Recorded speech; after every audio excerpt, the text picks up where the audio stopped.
America's relationship with Israel is a little bit like, imagine there's a person in a house, two groups of people in a house, but one is vastly more powerful, and they're fighting with one another. And the vastly more powerful side, as you might imagine, is doing a tremendous amount of violence to the weaker side. The weaker side is doing some violence as well, but it's very disproportionate. And this being Israel and the Palestinians. And the United States is giving weapons to the side that's stronger and allowing it to kind of pummel the weaker side more and more. And the United States is continuing to doing that, and then kind of making suggestions from the side. So a while back, Chuck Schumer said that it would be good if Benjamin Netanyahu were not Israel's prime minister anymore. So it's kind of the equivalent of saying to that stronger side in the House, we think that you should have someone else from your group actually be in charge of this conflict. Or now we have Joe Biden basically laying out this plan for a ceasefire over multiple stages, again, basically giving his advice to both sides about how maybe this conflict could end. But all the while continuing to give the weapons that continue to fuel the conflict and allow the stronger side to continue to inflict all this violence on the weaker side. And it's just really bizarre because America's primary responsibility is not actually to choose Israel's leaders. And America's primary responsibility is not even actually to end this war. America's primary responsibility is to figure out what it does with its money and its weapons. That's what America has direct control over.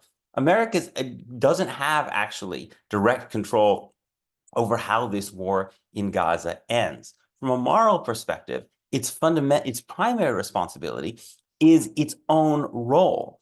And there's this weird way in which, in establishment American discourse, we essentially ignore our own role in this and suggest that we are some kind of neutral arbiter, and then throw out various proposals for how the situation may be solved, as if we are not an active participant in it, right? And then we seem disappointed when Israel, or sometimes the Palestinians, basically reject these proposals, but often Israel, because they know that there's not actually going to, that we're not a neutral observer, that we are a participant, that we're on their side, and that participation will continue irrespective of what they say about our proposals. So there's not very much cost for them in rejecting the proposal. It seems to me this is exactly the wrong way to think about it. It's a cliche, but it's true that in the long run, ultimately, this war and this conflict in this situation will have to be solved by Israelis and Palestinians, not by Americans. So America's fundamental moral responsibility is not to end the Israeli-Palestinian conflict. It's not even to end the Gaza war. It's to act ethically with the power that we have. And the power that we have is our power to give weapons and other forms and diplomatic support to one side that continues this. So what Joe Biden should be saying is not, here's our 11-point plan for ending the war. It should be simply, it's not ethical for the United States to continue to arm and diplomatically protect Israel as it inflicts these horrible violence against Palestinians.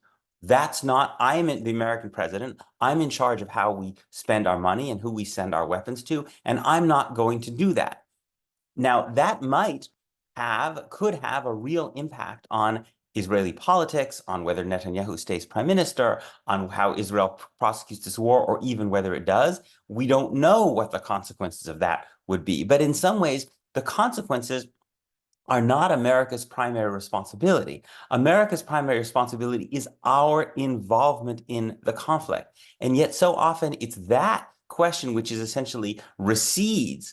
And because the Biden administration doesn't want to have to deal with that central question, with the political fallout of actually addressing America's role, it tries to sidestep that by suggesting America continue to be this active participant, but also be this supposedly neutral umpire that can basically come out with a way of solving the conflict. And that not only doesn't work, it's not America's fundamental job. America's fundamental job is to be, the president's job is to be able to say to the American people, I am ethically and wisely using your money in the way we interact with other countries? That's the question that Joe Biden should have addressed when he spoke to the nation a few days ago. Instead, he continues to evade that question and ends up in these kind of in these kind of cul-de-sacs that make him look weak, make him look impotent, and ultimately don't respond to his fundamental moral